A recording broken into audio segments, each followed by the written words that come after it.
அப்பாவின் பழைய டைரி மகளின் வாழ்க்கையை தலைகீழாக மாற்றிய உண்மை. தமிழ் உணர்ச்சிபூர்வமான உறவுகளின் ஓசை அப்படிங்கிற கதைக்குள்ள உங்களை வரவேற்கிறேன். ஒரு மாலை பொழுது மழை பெஞ்சிட்டு இருக்கு. 27 வயதான நிலா தன்னுடைய மறைஞ்சு போன அப்பாவா ராமசாமியுடைய பழைய வீட்டுல இருந்த ரூமை சுத்தம் செஞ்சுட்டு இருக்காங்க. வீடு முழுக்க ரொம்ப அமைதி. ஒவ்வொரு பொருளும் அவருடைய நினைவுகளை பேசுவது போல இருந்துச்சு. அந்த நேரத்துல பரணில இருந்த ஒரு பழைய மரப்பெட்டியை எடுத்தா. தூசிய எடுத்தப்போ அதுல ஒரு முக்கியமான பழைய புகைப்படம், ஒரு கை கடிகாரம், ஒரு பேனா, அது போக ஒரு பழுப்பு நிறத்துல கயிறு போட்டு கட்டப்பட்ட ஒரு டைரி. அந்த டைரிய திறந்து அதோடைய முதல் பக்கத்துல எழுதப்பட்டிருந்தத அவ படிக்க ஆரம்பிச்சா. அந்த டைரிய முதல் பக்கத்திலேயே என் மகள் நிலா மட்டும் தான் இத படிக்கணும் அப்படின்னு அதுல போட்டிருந்துச்சு. நான் இல்லாத பிறகு தான் அத அவ படிக்கணும் அப்படின்னும் போட்டிருந்துச்சு. அந்த ஒரு வரிய பார்த்ததும் நிலாவுடைய கைகள் நடுங்க ஆரம்பிச்சது. கண்ணீரோட முதல் பக்கத்த திறந்தா. நிலா உடனே அது என்ன இருக்கு அப்படின்னு ஆர்வத்தோட பார்த்தா. "நீ என்ன ஒரு சாதாரண அப்பான்னு நெனச்சிருக்கலாம். ஆனா நான் உன்கிட்ட சில உண்மைகள மறைச்சிருக்கேன்." அந்த வரிய படிச்சதும் அவளுடைய இதயம் வேகமா துடிக்க ஆரம்பிச்சது. நிலாவுடைய கைகள் நடுங்க ஆரம்பிச்சது. இருந்தாலும் அவளுக்கு அவள மீறி கண்கள்ல கண்ணீர் வர ஆரம்பிச்சது. அந்த கண்ணீர தொடச்சுக்கிட்டு அவ அடுத்த பக்கத்த திறந்தா. டைரியில ராமசாமி என்ன எழுதியிருந்தார்னா, "நிலா, நீ பிறந்த நாள்ல இருந்து நான் உன்ன என் உயிர விட அதிகமா நேசிச்சேன். ஆனா ஒரு உண்மைய உன்கிட்ட சொல்லாமலே மறைச்சு வாழ்ந்தேன். அந்த உண்மை தெரிஞ்சா நீ என்ன வெறுத்துடுவ அப்படிங்கிற காரணத்துக்காக உன்கிட்ட சொல்லாம அத மறைச்சேன். அதற்காக தினம் தினம் பயந்தேன்." இத பார்த்த உடனே நிலாவுடைய கண்கள்ல கண்ணீர் பெருக்கெடுத்து ஓடுனுச்சு. "என்ன சொல்ல வர்றாரு அப்பா?" அப்படின்னு யோசிச்சுக்கிட்டு அடுத்த வரிய படிச்ச அவளுக்கு அப்படியே பயங்கர ஒரு பேரதிர்ச்சி. அதிர்ச்சியில உறைஞ்சு போயிட்டா. "நீ என்னுடைய பெண் இல்ல" அப்படின்னு அது எழுதினத பார்த்ததும் நிலா டைரிய கீழ போட்டா. உடனே அவ மனசுல தோணுனது, "இது எப்படி சாத்தியம்?" அப்படின்னு சோ யோசிக்க ஆரம்பிச்சா. சில நிமிடங்கள் கழிச்சு மீண்டும் அந்த டைரிய கீழ குனிஞ்சு எடுத்தா. அதுல வேற என்ன போட்டிருந்துச்சு அப்படின்னு படிக்கும்போது, ஒரு நாள் நல்ல மழை பெஞ்சுட்டு இருந்துச்சு. மருத்துவமனை வாசல்ல ஒரு குழந்தை அழுதுகிட்டு இருந்துச்சு. அந்த குழந்தை வேற யாரும் இல்ல, நீதான். உன்னை யாரோ கைவிட்டுட்டு போயிட்டாங்க. அன்னைக்கு உன்னை என் மகளா ஏத்துக்கிட்டேன். அத படிச்ச உடனே நிலாவுடைய உலகமே தலைகீழா மாறுனுச்சு. அப்பா ஏன் இத இத்தனை வருடங்களா என்கிட்ட மறைச்சாரு? அவருடைய உண்மையான பெற்றோர் யாரா இருக்கும் அப்படின்னு அவளுக்கு யோசிக்க ஆரம்பிச்சது.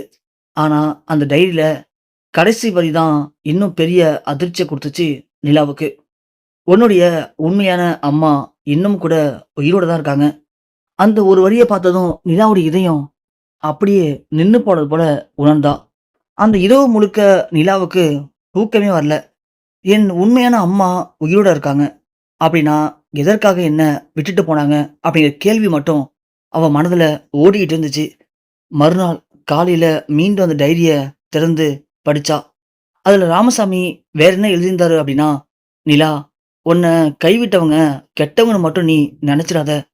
சில நேரங்கள்ல சூழ்நிலைகள் மனிதர்கள கொடூரமானவங்களா மாத்தலாம்." அதே மாரி அடுத்த பக்கத்துல ஒரு பழைய புகைப்படம் இருந்துச்சு. அதுல ஒரு இளம்பெண் கையில ஒரு குழந்தைய ஏந்தியபடி கண்ணீரோட நின்னுட்டு இருந்தாங்க.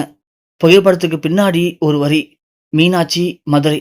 அந்த ஒரு பழைய முகவரி மட்டும் தான் இருந்துச்சு. அந்த நொடிய நிலா முடிவு செஞ்சுட்டா.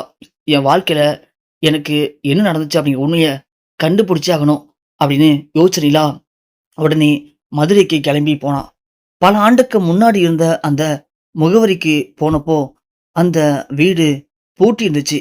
என்ன பண்றதுன்னு நிலாவுக்கு ஒண்ணுமே புரியல. பக்கத்து வீட்ல இருந்த ஒரு வயதான பாட்டிகிட்ட போயிட்டு இத பத்தி விசாரிச்சா. பாட்டி அவள ஒரு நிமிஷம் உத்து பார்த்தாங்க. "உன் முகம் பார்க்கறதுக்கு நம்ப மீனாட்சி மாதிரியே இருக்கே" அப்படின்னு கேட்ட உடனே நிலாவுடைய இதயம் வேகமா துடிக்க ஆரம்பிச்சது. ஆனா அடுத்த வார்த்தை அவள மீண்டும் அதிர்ச்சிக்குள்ளாக்குனுச்சு. மீனாட்சி இந்த ஊரை விட்டு 25 வருஷத்துக்கு முன்பே போயிட்டாமா. ஆனா போறதுக்கு முன்னாடி ஒரு கடிதத்த என்கிட்ட ஒப்படைச்சுட்டு போனான். ஒரு நாள் என்ன தேடி என் மக வந்தா, இத குடுங்கன்னு சொன்னா அப்படின்னு ஒரு பழைய கடிதத்த நடுங்குற கையினால கொண்டு வந்து அந்த பாட்டி நிலா கிட்ட குடுத்தாங்க. நிலாவும் அத வாங்குனா. அதன் உள்ள என்ன இருக்கும் அப்படிங்கிற ஆர்வத்துல நிலா கை நடுக்கத்தோட அந்த கவர மெதுவா திறந்து பார்த்தா. உள்ளே மஞ்சள் நிறமா மாறிய ஒரு கடிதம். அதுல என்ன எழுதப்பட்டிருந்துச்சு அப்படின்னா, "என் செல்ல மகளே, இந்த கடிதத்த நீ படிக்கிறப்போ, நான் உன்ன நேர்ல பார்க்குற வாய்ப்ப மிஸ் பண்ணியிருக்கலாம்." அப்படின்னு சொன்னதுமே நிலாவுடைய கண்கள்ல கண்ணீர் வடிய ஆரம்பிச்சது. அதன் பிறகு, "நான் உன்ன வெறுத்து கைவிடல. உன்ன உயிர விட அதிகமா நேசிச்சேன். ஆனா, அப்போதைக்கு என்கிட்ட 2டே 2 வழி மட்டும் தான் இருந்துச்சு. ஒண்ணு உன்னோட சேர்ந்து என் உயிர நானும் மாச்சுக்கிட்டு 2 பேரும் இறந்து போணும். இல்லன்னா, நீ உயிரோட நல்ல வாழ்க்கைய வேற எங்கேயாச்சும் என்னை விட்டு தனியா பாதுகாப்பான இடத்துல வாழணும். அதனால தான் நான் உன்ன இழக்க விரும்பல. அதனால 2வது வழிய தேர்ந்தெடுத்தேன்." அந்த வரிய படிச்சதும் நிலா கதறி அழ ஆரம்பிச்சா. அடுத்த வரியில இருந்த உண்மை இன்னமும் அவள அதிர்ச்சிக்கு உள்ளாக்குனுச்சு. "உன் அப்பா ஒரு விபத்துல இறந்த பிறகு சொத்துக்காக நம்முடைய உறவினர்கள் நம்மள தொரத்துனாங்க. உன்னையும் கொன்னுடுவேன்னு பயங்கரமா மிரட்டுனாங்க. அதனால தான் உன்ன காப்பாற்ற முடியாது அப்படிங்கிற பயத்துல வேற வழியே இல்லாம இந்த ஒரு முடிவ மனச கல்லாக்கிக்கிட்டு எடுத்தேன்." அப்படின்னு அந்த கடிதத்துடைய இறுதியில எழுதியிருந்தாங்க. அது போக அதுல ஒரு முகவரியும் இருந்துச்சு. "ஒரு நாள் நீ என்ன தேடி வந்தா, இந்த முகவரிக்கு வா" அப்படின்னு அதுல போட்டிருந்துச்சு. "நீ வந்தா நான் உயிரோட இருப்பேனான்னு தெரியல. அப்படி ஒருவேளை உயிரோட இருந்தேன்னா, என்னை கட்டிப்புடிச்சு அம்மான்னு சொல்லுவ. அந்த உண்மைய கேட்கறதுக்கு தான் நான் காத்துட்டு இருக்கேன்." அப்படின்னு அத படிச்சதும் நிலா உடனே அந்த முகவரியை நோக்கி புறப்பட்டா. அங்கு சென்றபோது ஒரு சிறிய முதியோர் இல்லம். அது நிலாவுடைய இதயத்த இன்னமும் பலமா துடிக்க வச்சது. நேரா உள்ள போனா. அங்க "மீனாட்சி அம்மா இருக்காங்களா?" அப்படின்னு கேட்டா. அங்கிருந்த நிர்வாகி சில நொடிகள் அமைதியா இருந்துட்டு, பிறகு மெதுவா சொன்னாரு. "நீங்க நிலாவா?" அப்படின்னு கேட்டதும், நிலா பயங்கரமா அதிர்ச்சிக்குள்ளாகி, பொறுமையா தலையசைத்தா. அவருடைய கண்கள்ல கண்ணீர் நிரம்பி இருந்துச்சு. "மீனாட்சி அம்மா தினமும் உங்க பேர் தாம்மா சொல்லுவாங்க." அப்படிதான் சொல்லி சொல்லி அவங்களுடைய வாழ்க்கைய கடக்க ஆரம்பிச்சாங்க. ஆனா, அப்படின்னு இந்த வார்த்தை நிலாவுடைய இதயத்த பதற வச்சது. நிர்வாகியுடைய கண்கள்ல கண்ணீர். அவரு மெதுவா சொன்னாரு, "மீனாட்சி அம்மா 3 மாசத்துக்கு முன்னாடி தாம்மா இறந்து போனாங்க." அந்த ஒரு வார்த்தை நிலாவுடைய உலகையே இருளாக்குனுச்சு. "அம்மா" அப்படின்னு கதறியபடி தரையில அமர்ந்து அழத் தொடங்குனா நிலா. சிறிது நேரம் கழிச்சு நிர்வாகி ஒரு சிறிய பெட்டி எடுத்து வந்து குடுத்தாரு. "இத உங்களுக்காக தான் உங்க அம்மா எங்கள்ட்ட ஒப்படைச்சுட்டு போனாங்க. கண்டிப்பா என் பொண்ணு ஒரு நாள் வருவா" அப்படின்னு சொன்னாங்க. "இத பாருங்கம்மா" அப்படின்னு சொல்ல, நிலா அந்த பெட்டிய திறந்து பார்த்தா. அதுல ஒரு தங்க சங்கிலி, சிறிய குழந்தை அணிஞ்சிருக்கக்கூடிய வெள்ளி காப்பு, அப்புறம் ஒரு புகைப்படம், மேலும் ஒரு கடிதம்.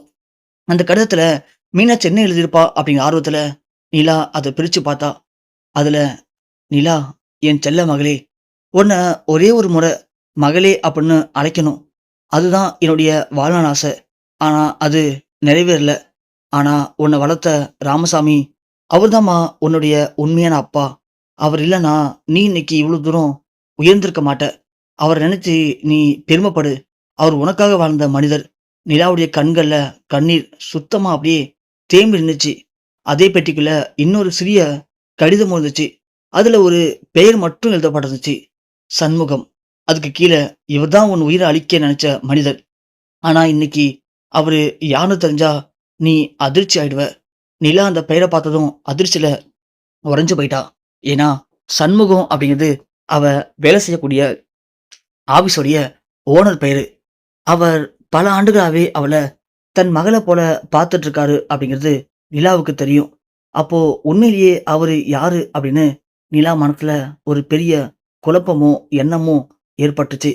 அதனால அடுத்த நாளே காலையில நிலா நேரா சண்முகத்துடைய அலுவலகத்துக்கு போனா.